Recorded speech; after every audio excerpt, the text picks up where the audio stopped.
Hello दोस्तों, आज हम सीखने वाले हैं ट्रिग्नोमेट्री। तो ट्रिग्नोमेट्री वर्ड से हमें क्या समझ में आ रहा है? ट्रायंगल। जहाँ पे ट्रायंगल के बारे में स्टडी हो, तो यहाँ पे ट्रायंगल मतलब एक समकोण त्रिभुज के बारे में बात हो रही है। तो एक हमने समकोण त्रिभुज ड्रॉ कर लिया। समकोण त्रिभुज बोले तो एक राइट एंगल ट्रायंगल, जहाँ पे एक एंगल क्या हो, 90 डिग्री हो। एक एंगल 90 डिग्री होगा तो हमें पढ़ा है हमने पाइथागोरस थ्योरम में, उसमें क्या होता है, 90 डिग्री के सामने वाली जो भुजा होती है उसे क्या बोलते हैं? हाइपो। इंग्लिश में हाइपो बोलते हैं और हिंदी में उसे कर्ण बोलते हैं। 90 डिग्री के सामने वाली भुजा कर्ण हो गई। अभी यहाँ पे दो भुजा शेष है, तो इन दो भुजाओं का नाम हम कैसे रखेंगे? वैसे तो इसमें से एक बेस होगा और एक परपेंडिकुलर होगा, पर ये कैसे पता चलेगा इसमें कौन सा बेस है, कौन सा परपेंडिकुलर है? उसके लिए सबसे पहले हम क्या करेंगे, इसका नाम रख देंगे। इसका नाम हमने ए लिख दिया, बी सी। तीन बिंदु यहाँ पे हो गए, ए बी सी। तो नाम रखने के पहले यहाँ पे एक बेस एंगल लेना पड़ेगा, एक रेफरेंस एंगल लेना पड़ेगा, तभी पता चलेगा कि इसमें से कौन सा बेस है, कौन सा परपेंडिकुलर है। तो रेफरेंस एंगल लेने के लिए कोई भी एक बिंदु पे एक एंगल ले लिया। सपोज मैंने यहाँ पे एक एंगल ले लिया, तो अगर ये रेफरेंस एंगल है तो रेफरेंस एंगल्स के सामने जो एकदम साइड में भुजा होगी उसे बोलते हैं बेस, या फिर हिंदी में आधार। अब यहाँ पे देख रहे हैं दो भुजाएं सटी हुई है, एक भुजा ए है और दूसरी भुजा ए है। तो उसमें से एक तो हाइपो है, तो जो बची हुई भुजा होगी उसे क्या बोल देंगे? बेस। बेस यानी कि हिंदी में उसे क्या बोलेंगे? आधार। जो हमने एंगल रेफरेंस एंगल लिया उससे जो सटी हुई भुजाएं होगी उसे क्या बोलेंगे? बेस। यहाँ पे दो सटी हुई भुजाएं थी, एक ही थी और एक ए। उसमें से एक तो हाइपो था, हाइपो कभी चेंज नहीं होगा। तो जो दूसरी भुजा बची हुई भुजा है उसे क्या बोल देंगे? बेस। तो यहाँ पे बेस पता चल गया हाइपो, तो ऑब्वियसली ये क्या हो जाएगा? परपेंडिकुलर। परपेंडिकुलर या फिर इसको अपोजिट बोलते हैं और हिंदी में इसे बोलते हैं लंब। हिंदी में इसे बोलते हैं लंब। तो यहाँ पे देख रहे हैं 90 डिग्री के सामने जो भुजा है उसे कर्ण बोला गया है। फिर यहाँ पे एक रेफरेंस एंगल लिया गया। रेफरेंस एंगल के जो सटी हुई भुजा होती है, जो उससे पास में भुजा होती है, उसे बोलते हैं बेस। तो यहाँ पे देखा हमने कि दो भुजाएं थी, एक ये और एक ये। तो उसमें से एक तो हाइपो ऑलरेडी है, तो जो बची हुई भुजा होगी उसे क्या बोल देंगे? बेस। बेस पता चल गया तो ऑब्वियसली जो दिया हुआ साइन है, जो एंगल दिया उसके सामने की जो भुजा होगी वो परपेंडिकुलर होगी। इसे अपोजिट भी इसलिए बोला जाता है क्योंकि इस एंगल के अपोजिट में एक साइड है, इसलिए इसे अपोजिट भी बोला जाता है और हिंदी में इसे लंब बोला जाता है। यहाँ पे हमें तीन चीजें पता चल गई, एक हाइपो, परपेंडिकुलर और बेस। सपोज अगर यहाँ पे ये बेस एंगल हमने यहाँ पे दिया, अगर ये बेस एंगल एक बिंदु पे होता तो क्या होता? उसके लिए भी यहाँ पे एक ट्रायंगल ड्रॉ कर लेते हैं। एक ट्रायंगल ड्रॉ कर लिया, इसको पॉइंट बी दे दिया, इसको पॉइंट ए, इसको पॉइंट सी। तो अभी बेस एंगल यहाँ पे सी पे था, रेफरेंस एंगल। अब रेफरेंस एंगल ए बिंदु पे ले लेते हैं। यहाँ पे 90 डिग्री है तो इसके सामने क्या होगा? हाइपो होगा। ये हाइपो हो गया। अभी रेफरेंस एंगल है तो रेफरेंस एंगल के सटी हुई भुजा क्या होगी? बेस। एक तो हाइपोटेन्यूस है, दूसरी भुजा ये बची है, तो इसको क्या बोल देंगे? बेस। तो यहाँ पे बेस पता चल गया, तो इसके सामने जो भुजा होगी वो होगी परपेंडिकुलर या फिर अपोजिट। अब दोनों डायग्राम में कंपेरिजन कीजिए। यहाँ पे देखिए रेफरेंस एंगल सी पॉइंट पे था तो इसका परपेंडिकुलर ए बी था। यहाँ पे रेफरेंस एंगल ए पॉइंट पे तो इसका परपेंडिकुलर क्या हो गया? B C. तो यहाँ पे रेफरेंस एंगल जैसे चेंज होगा वैसे परपेंडिकुलर और बेस दोनों चेंज हो रहा है। यहाँ पे फिक्स क्या है? वो फिक्स है तो हाइपोटेन्यूस है, क्योंकि जो 90 डिग्री के सामने वाली जो सबसे लंबी भुजा होती है वो क्या होती है? हाइपोटेन्यूस, जिसे हिंदी में कर्ण भी बोला जाता है। तो यहाँ पे दोनों डायग्राम से हमें पता चल गया कि जैसे हमारा रेफरेंस एंगल चेंज होगा वैसे ही हमारा बेस और परपेंडिकुलर चेंज होगा।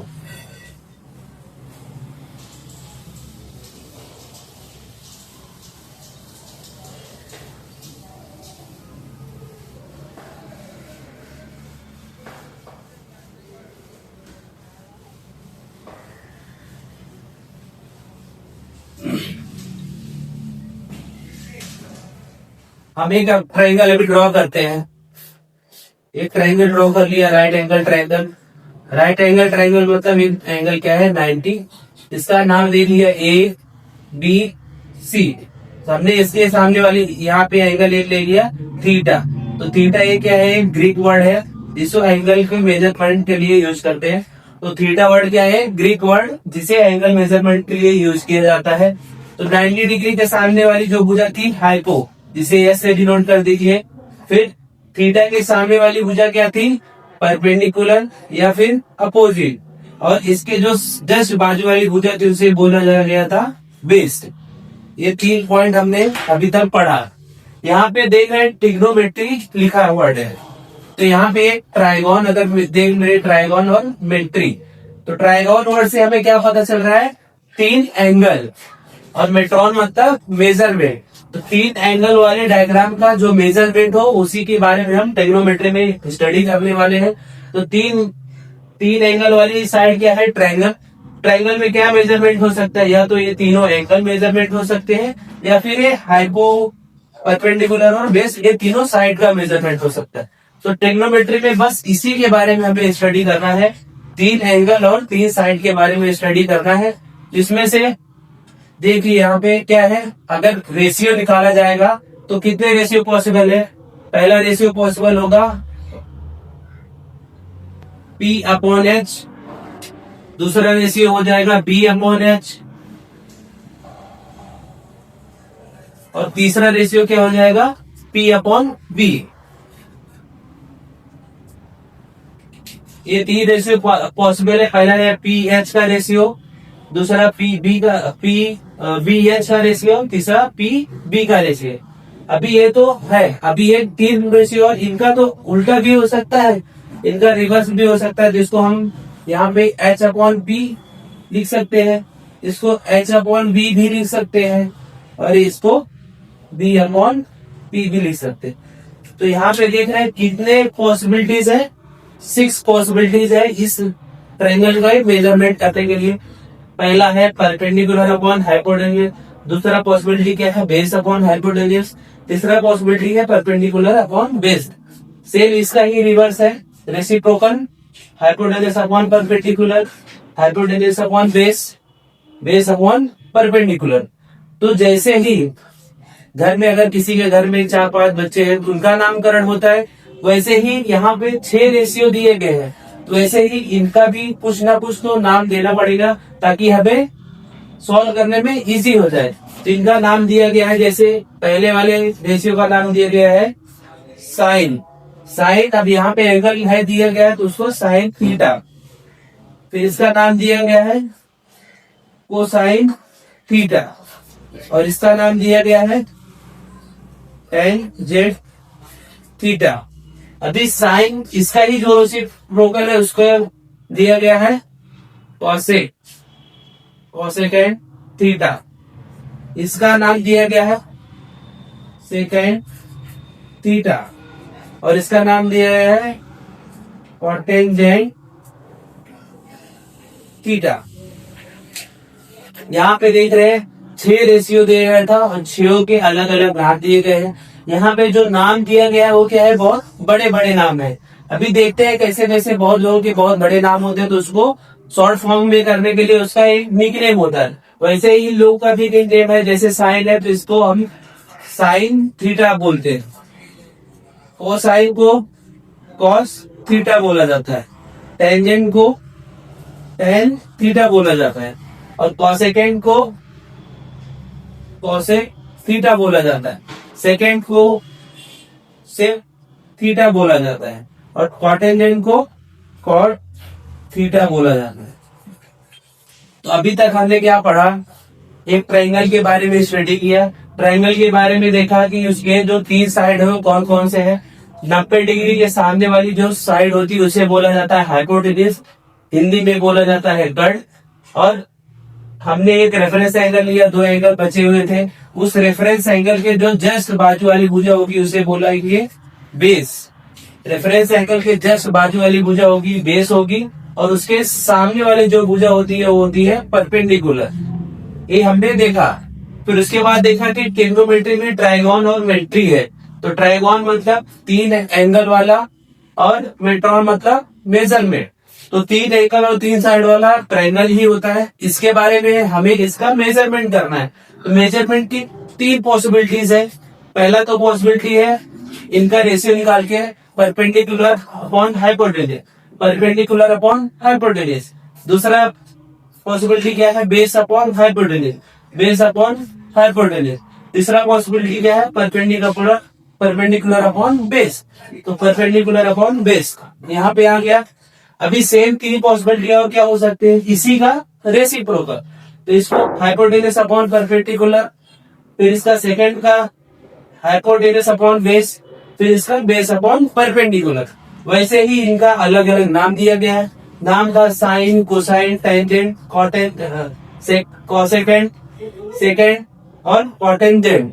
सबका अलग अलग नाम था। ये नाम बहुत बड़े थे तो इसे एक शॉर्ट फॉर्म में नाम दिया गया है। पहले को बोला जाता है साइन थीटा, दूसरे को कॉस थीटा, फिर tan theta, cosec theta, sec theta और कॉट थीटा।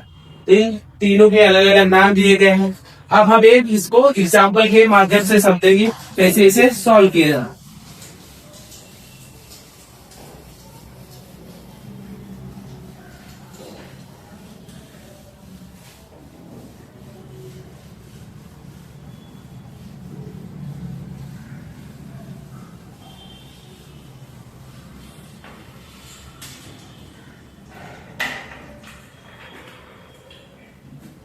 सपोज यहाँ पे एक डायग्राम दिया गया है।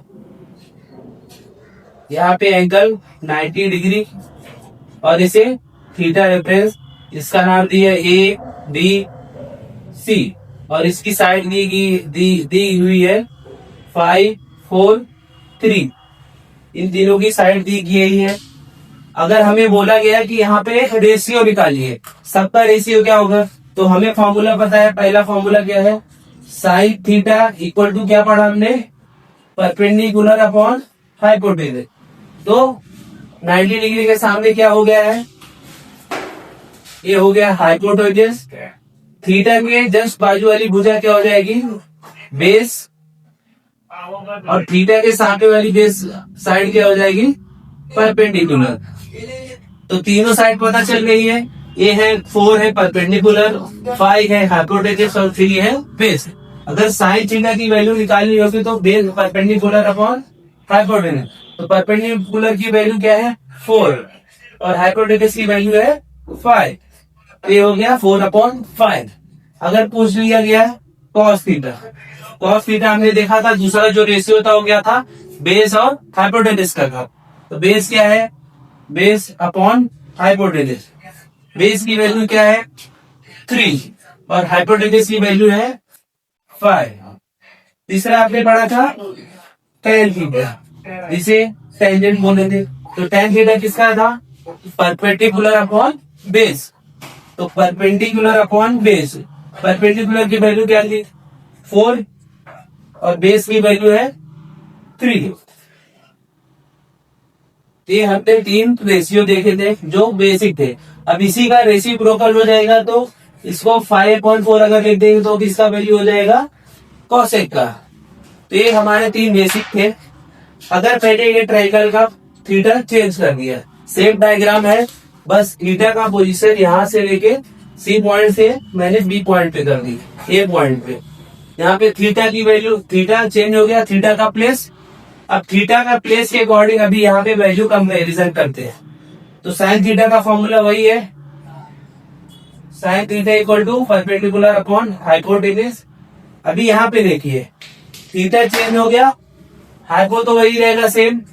अब ये थीटा के अकॉर्डिंग उसके अपोजिट साइड जो होगा वो क्या हो जाएगा, परपेंडिकुलर, और जो उसके जस्ट बाजू वाली भुजा वो क्या हो जाएगी, बेस।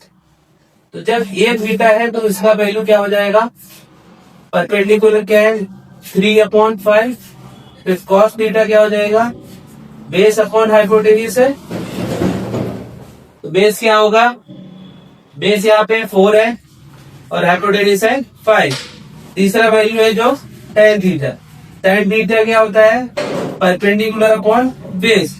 तो यहाँ पे परपेंडिकुलर की वैल्यू है 3 और बेस की वैल्यू है 4। जब थीटा का पोजीशन चेंज हुआ और यहाँ पे देखिए, और पहले थीटा सी पॉइंट पे था तो वैल्यू थी 4/5, थीटा ए पॉइंट पे हुआ तो वैल्यू क्या हो गई 3/5, थीटा और कॉस में वैल्यू थी 3/5, यहाँ पे चेंज होकर क्या हो गई 4/5 है। और यहाँ पे वैल्यू tan थीटा की थी 4/3 जब सी पॉइंट पे था, अभी ए पॉइंट पे तो इसकी वैल्यू क्या हो गई 3/4। तो ये वैल्यू जैसे ही थीटा चेंज होगा वैसे ही इनका वैल्यू चेंज हो जाता है।